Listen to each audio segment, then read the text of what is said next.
Assalamualaikum Bu Bay, apa kabar? Waalaikumsalam warahmatullahi wabarakatuh. Alhamdulillah, kabar saya hari ini baik. Iya, alhamdulillah ya. Meskipun suasana pagi hari ini hujan, namun tidak mengurangi semangat kita untuk menjalani tugas, untuk mengajar dan mendidik anak kita ya. Baik Bu Mei, pada pagi hari ini saya akan melakukan wawancara kepada Ibu dalam rangka untuk mendapatkan informasi atau sebagai data bagi kami sebagai pengawas untuk menyusun rencana program pendampingan ya sesuai dengan Perdirjen 4831. Apakah Ibu bersedia, Bu? Insya Allah saya bersedia. Iya, baik. Kita mulai ya. Kita mulai dari pertanyaan yang pertama, itu adalah mengenai menggali kesadaran kepala sekolah melakukan refleksi ya. Bisa Ibu ceritakan kepada saya bagaimana kelemahan dan kekuatan sekolah Al-Azhar yang Ibu pimpin ini? Silakan, bisa diceritakan. Baik Bapak, SD Al-Azhar merupakan sebuah lembaga pendidikan yang sudah berdiri dari tahun 1946. Tentu tidak terluput dari kelemahan dan kekuatan yang dimiliki oleh satuan pendidikan ini. Yang perlu kita cermati untuk perkembangan ke depan, tentu kita melihat kelemahan dan kekuatan tersebut. Kalau dilihat dari kekuatan yang kami miliki di SD Al-Azhar, kita memiliki yang pertama dari segi siswa. Siswa kita alhamdulillah berasal dari berbagai kalangan yang mereka itu memiliki berbagai potensi yang berbeda-beda, latar belakang yang berbeda-beda, dan itu bisa menjadikan anak-anak kita itu karena keberagamannya itu mereka bisa dipadukan untuk membuat sesuatu yang baru. Kemudian dari segi guru, alhamdulillah guru kita yang berjumlah 16 orang tahun ini sudah S1 semua, sehingga untuk tahun ini kita sudah bisa untuk menjalankan sesuai dengan peraturan perundang-undangan ya Pak ya.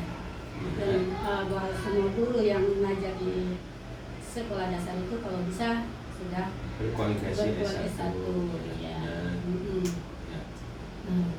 Kemudian dari segi posisi kita alhamdulillah, kalau menurut saya strategis sih Pak, terletak di pusat kota dan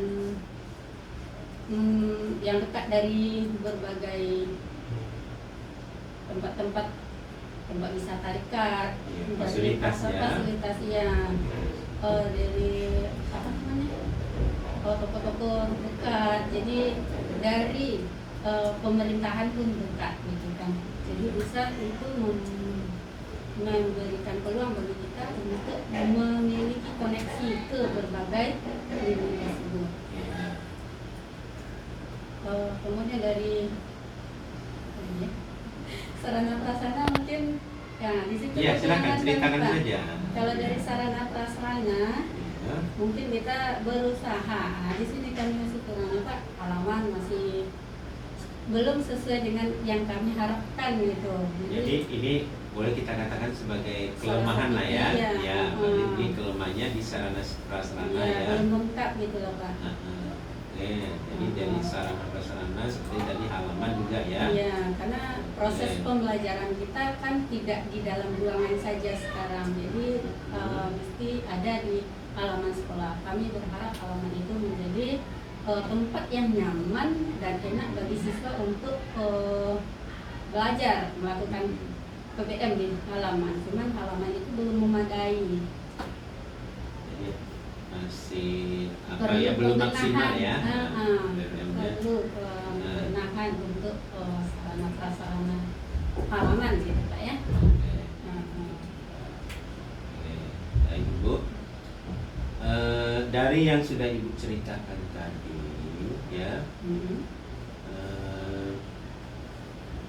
bisakah Ibu berbagi tentang bagaimana langkah-langkah konkret yang Ibu ambil sebagai kepala sekolah untuk mengatasi kelemahan yang telah teridentifikasi tadi? Langkah-langkah konkret untuk mengantisipasi ya. Tadi tentang sarana ya Pak ya? Ya, oke. Untuk sarana prasarana halaman ini kami mengambil langkah dengan bekerja sama dengan orang tua untuk melakukan pembenahan terhadap halaman ini, dan juga kita minta bantuan kepada yayasan agar bisa memberikan bantuan lah untuk pembenahan ini. Mungkin insya Allah dalam waktu dekat akan dilaksanakan gitu Pak. Oke. Baik. Kemudian juga bisa Ibu ceritakan bagaimana kelemahan dan kekuatan yang telah diidentifikasi itu mempengaruhi terhadap rencana program, terutama misalnya masalah program pembelajaran. Apakah ada upaya-upaya yang dilakukan sekolah seperti suatu inovasi-inovasi mungkin dalam bidang kurikulum, dalam bidang metode pembelajaran misalnya? Coba ingat lagi apa yang sudah Ibu laksanakan tahun-tahun sebelumnya.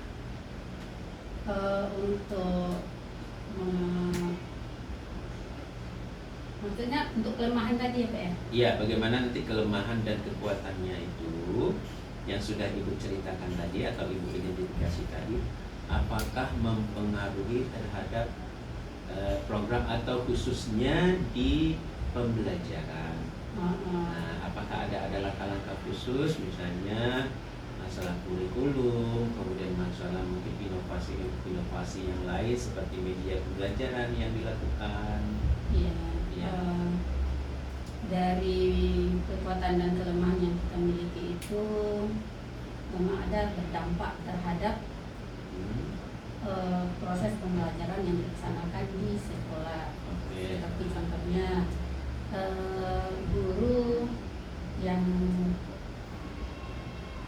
mereka sudah memiliki satu dianjurkan lebih banyak untuk menggunakan media pembelajaran, walaupun dalam perjalanan waktu belum semuanya yang melaksanakannya setiap minggu gitu. Ya, tapi pada Ibu sebagai kepala sekolah mengajak guru untuk berinovasi ya. Agar anak itu tidak jenuh, tidak bosan dalam pembelajaran. Jadi itu untuk proses pembelajaran di dalam kelas. Kemudian dari segi kita mengajak anak untuk melakukan wisata edukasi ke berbagai tempat wisata yang ada di dekat sekolah gitu Pak. Batam. Untuk memperkaya lagi wawasan anak. Di tempat maksudnya di luar dari sekolah lah ya. Iya, bukan hanya di dalam sekolah, tapi kita ngajak anak untuk keluar. Iya. Sehingga anak tuh bisa mendapatkan pengetahuan yang mungkin di sekolah hanya sebatas ilmu, tapi di tempat wisata mereka bisa melihat dengan matanya bahwa inilah dia yang dipelajari itu gitu. Baik Ibu, tadi untuk bagaimana kelemahan dan kekuatan sudah Ibu ceritakan. Nah, berikutnya saya coba juga ingin mendapatkan informasi bagaimana Ibu sebagai kepala sekolah mengantisipasi kelemahan dan kekuatan tersebut. Apakah pernah berinisiatif untuk mencari cara lain, ya? Mungkin bisa diceritakan contoh-contoh konkretnya dan strategi rencana yang sudah Ibu implementasikan tahun-tahun yang sudah sebelumnya, maksudnya mengantisipasi kelemahan dan kekuatan tersebut. Untuk mengantisipasi kelemahan, kalau kelemahan tadi kan masalah sarana itu Pak, kita bisa untuk melengkapinya dari dana bos kalau bisa. Kalau dari sarana-sarana, tapi kalau untuk halaman kita tidak melibatkan dana bos gitu. Oh iya, karena itu termasuk besar ya. Dana anggaran yang besar. Inovasi yang besar itu nggak boleh boleh kan ada bednya. Iya, jadi kita kalau untuk sarana-sarana pembelajaran lainnya kita usahakan untuk melengkapinya dengan dana bos, kan membelinya secara bertahap agar sarana itu ada. Contohnya proyektor kita siapkan dulu, kemudian ANBK kita mempersiapkan juga membeli juga berbagai komputer untuk ini. Jadi itu kan juga bisa dipergunakan oleh guru untuk kelancaran mempersiapkan administrasi pembelajaran kita.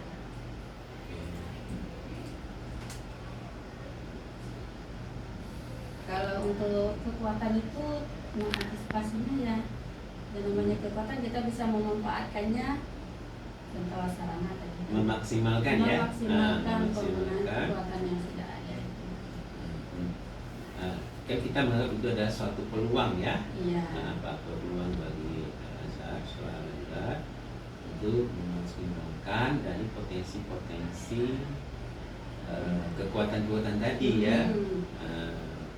Kalau anak ya kami kalau dari segi siswa kami mencoba mengembangkan lagi kemampuan anak yang mereka kan terdiri dari berbagai macam kalangan tadi Pak, dari berbagai macam tingkat kehidupan mereka. Jadi digunakan kemampuan mereka itu sesuai dengan bidang mereka masing-masing. Nah, itu yang dari siswanya ya. Iya. Baik. Ya mungkin Ibu bisa ceritakan apakah Ibu ada melakukan suatu pemantauan atau evaluasi berkala untuk melacak efektivitas strategi antisipasi kelemahan serta optimalisasi dari kekuatan, bisa diceritakan? Kita selalu mengadakan pemantauan terhadap setiap kegiatan yang kita lakukan dan melakukan terhadap evaluasi biar apa yang kita miliki itu bisa lebih ditingkatkan lagi dan kelemahan bisa dikurangi gitu Pak. Iya. Jadi selalu paling tidak sekali 3 bulan atau per 3 bulan kita melakukan evaluasi dan pemantauan terhadap kegiatan-kegiatan yang untuk peningkatan kapasitas sekolah. Oke, lanjutnya.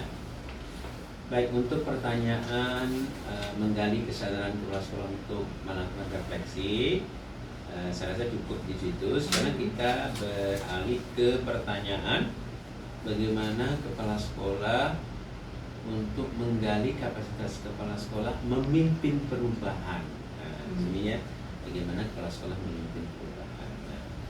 Saya ingin tahu bagaimana Ibu menyusun program kerja dan anggaran satuan pendidikan. Kalau program kerja ini kita katakan sebagai RKT ya, rencana kerja tahunan. Kalau anggaran ini ada seperti misalnya kas ya.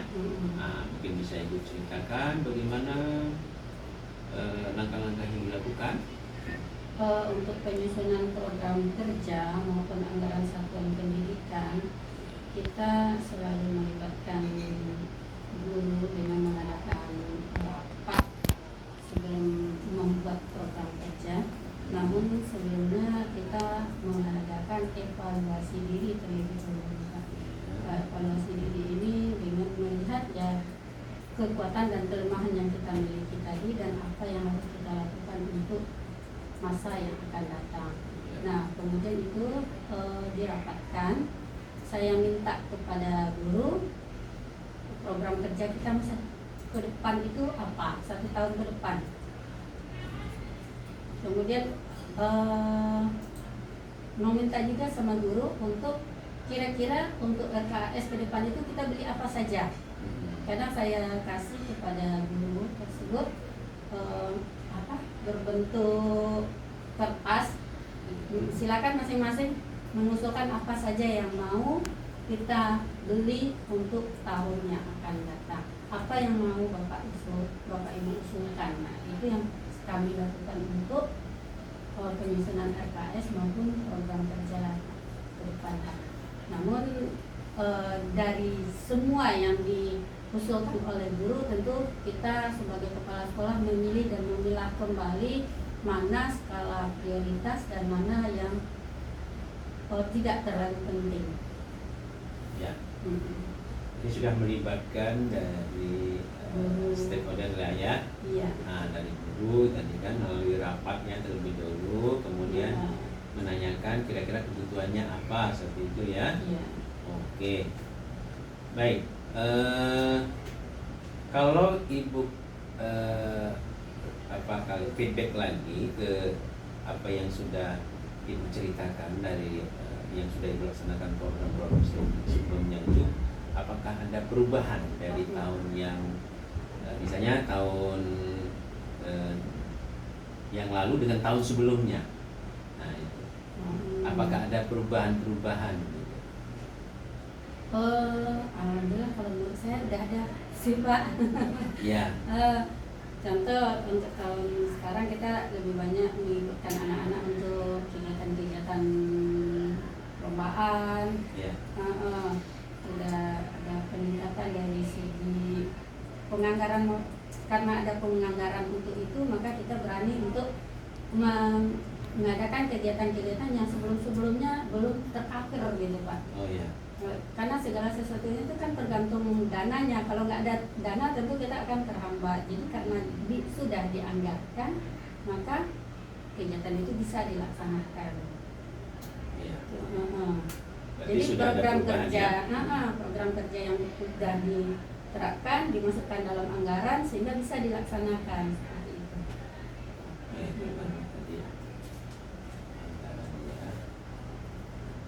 Tapi kalau tak tercover kan tak bisa terlaksana jadinya Pak.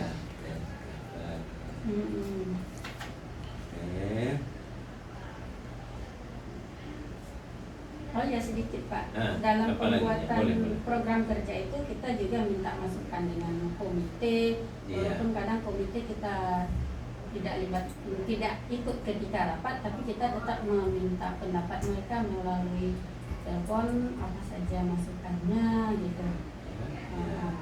Masukan ya. Iya, minta masukan dari komite karena itu kan harus melibatkan komite juga.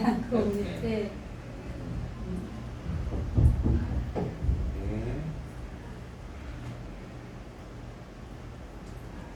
Tadi dari yang ibu ceritakan tadi, ibu sudah memiliki tim ya berarti ya, untuk tim penyusun RKT dan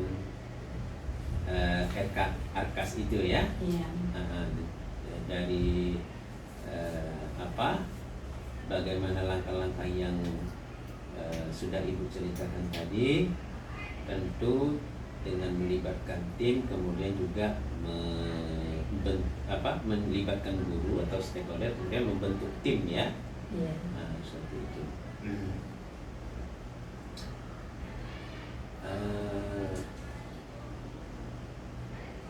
Bagaimana perencanaan yang ibu buat, baik itu program kerja tahunan maupun RKAS-nya itu, apakah sudah mencerminkan untuk bisa tercapainya visi dan misi sekolah? Kita dalam penyusunan program kerja dan RKS tentu tidak terlepas dari visi dan misi sekolah Pak. Iya. Karena tujuan akhir dari sebuah lembaga pendidikan itu adalah tercapainya visi dan misi suatu sekolah tersebut. Jadi ketika pembuatan program penyusunan RKS itu ya mengacu kepada visi dan misi gitu, Pak. Jadi untuk ketercapaiannya karena ini prosesnya sedang berjalan, tentu kita melihat prosesnya. Kalau dalam proses kami sudah berusaha untuk menjalankannya dengan sebaiknya, bagaimana hasilnya, tentu kita berharap hasil yang terbaik yang kita dapatkan gitu Pak. Iya. Tapi kalau apakah sekarang udah berhasil, kita masih dalam proses gitu. Oke. tadi mungkin agak terlewatkan di dalam penyusunan program atau RKS tadi, apakah Ibu menjadikan rapor pendidikan sebagai Pembuatan iya, sebagai bahan atau sebagai dasar gitu. Rapor pendidikan harus kita lihat juga ketika penyusunan program, Pak. Karena dari rapor pendidikan itu ada beberapa yang harus kita indikator yang harus kita laksanakan. Warna merah atau oranye gitu ya? Iya, ya. warna oranye itu yang harus kita masih kurang lah ya, kita katakan yang masih kurang untuk melakukan membuat sebuah program gitu. Iya.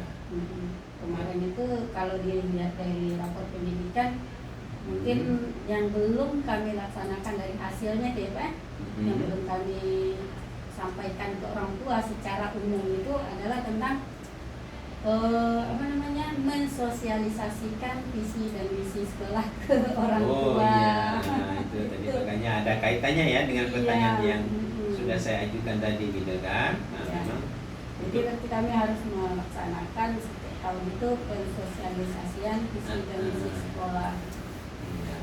Biar orang tua juga ikut serta dalam pencapaian visi dan misi tersebut. Kan harus ada kerjasama antara sekolah dan orang tua. Ya, jadi perlu disosialisasikan lagi tentunya. Iya. Oke, baik. Karena di situ sosialisasinya masih kurang. Iya. Nah, jadi tapi kan Ibu tadi sudah cerita bahwa rapor pendidikan itu sudah menjadikan sebagai dasar di dalam menyusun program baik RKT maupun RKS-nya. Iya, termasuk melakukan pelatihan terhadap guru-guru itu kan anjuran dari rapor pendidikan. Nah, itu Pak. Pelatihan atau peningkatan mutu guru ya. Iya, peningkatan mutu guru.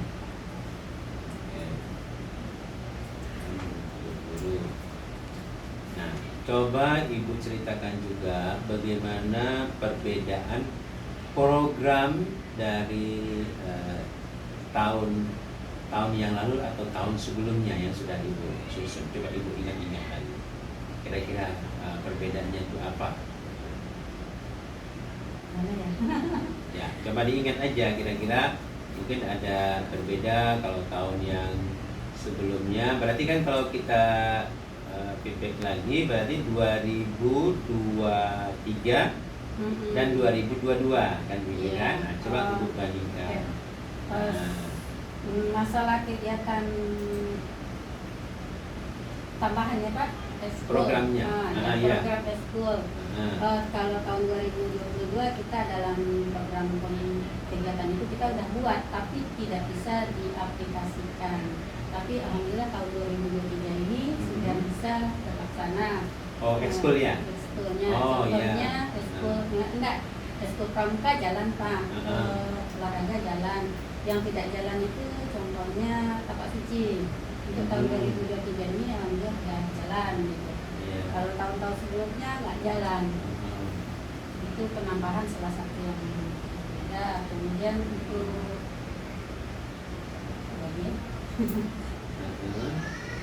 mungkin dari pembelajaran. Kalau dari segi pembelajaran dan Ibu bisa juga bercerita tentang bagaimana pelaksanaan mungkin sekarang kan Ibu kan kurikulum merdeka ya, udah tahun kedua ya. Nah, yang kemarin mungkin bisa ceritakan.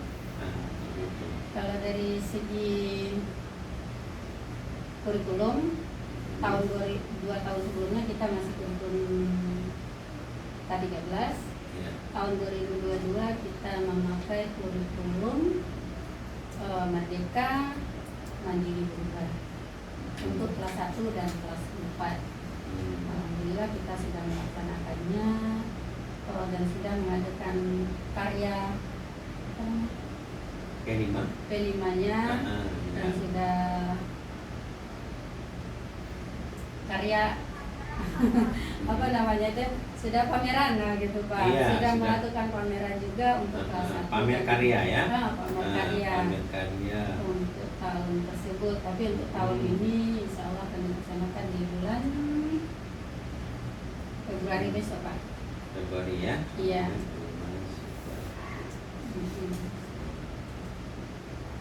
Kalau di dalam pembelajaran bagaimana Ibu perhatikan dari guru-guru? Guru-guru dari segi pembelajaran Antara perbedaan dengan tadi kan sudah kurikulum merdeka nih kan? pembelajaran berdiferensiasi Oh ya. iya. Cuman kemarin itu ya udah ada yang menerapkan pembelajaran berdiferensiasi.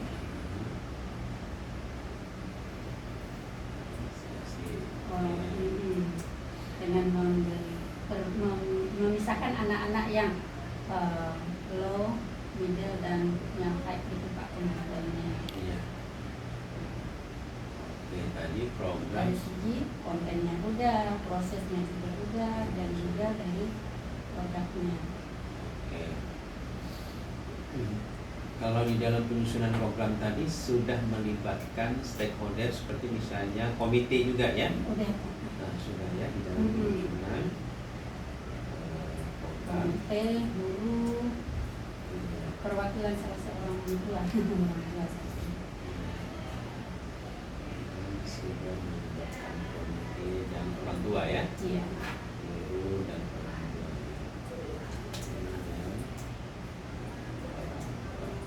Ya, mungkin ini pertanyaan pamungkas. Bagaimana Ibu mengalokasikan anggaran itu supaya tepat untuk mendukung program-program yang sudah Ibu rencanakan? Mengalokasikan anggaran itu supaya lebih efisien dan efektif, mungkin bisa Ibu ceritakan. Agar penggunaan anggaran yang sudah kita planning itu sesuai dengan kebutuhannya, maka kita harus yang pertama menjalankan program yang sudah direncanakan itu sesuai dengan anggaran yang telah ditentukan. Jadi kan kita bikin program, terus anggarannya berapa, kita harus komitmen untuk bisa melaksanakannya biar anggarannya itu tepat guna dan tepat sasaran. Tepat sasaran. Itu juga ya Pak, sesuatu yang merupakan prioritas kan? Iya. Ya sesuai dengan programnya kan tadi bikin Pak, mana yang prioritas tadi ditentukan anggarannya berapa gitu kan.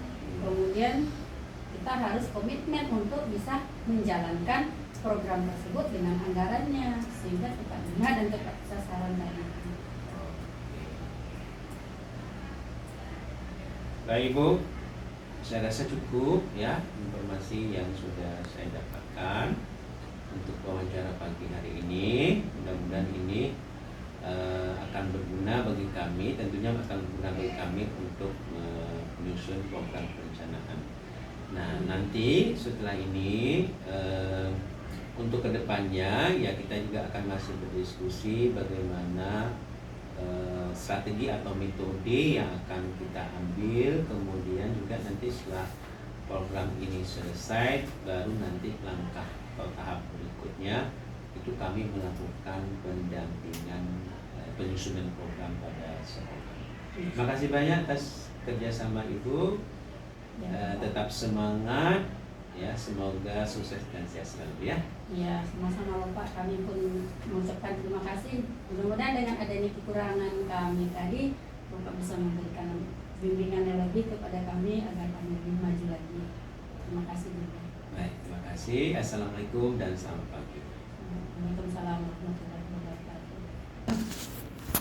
Diedit.